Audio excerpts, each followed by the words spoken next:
تشکر زیاد. بار دیگه همه شما رو خوش آمدید بگیم میمونان عزیز، مادران عزیز.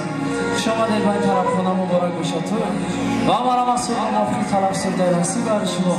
بار دیگه همه شما رو تحت سرده برم سبب میکنید. خوش آمدید، مبارک باشد. مرحبا.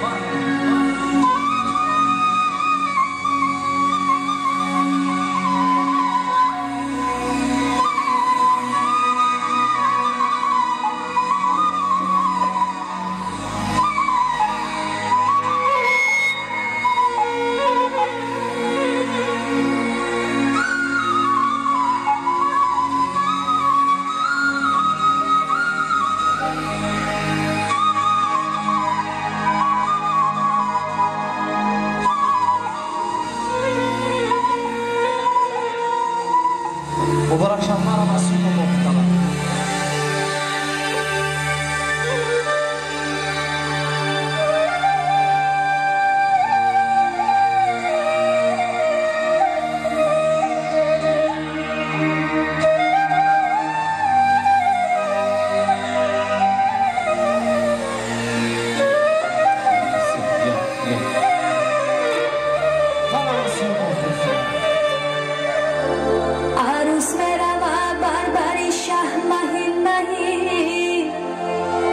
در دستی عروس چلک سرخنگی آچش به هوس شانه زنه بر مویوش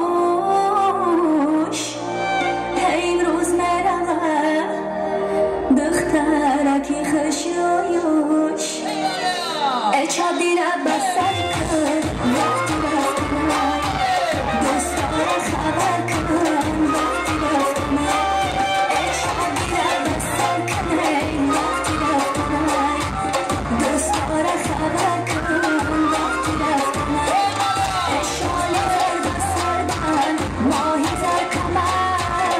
Shall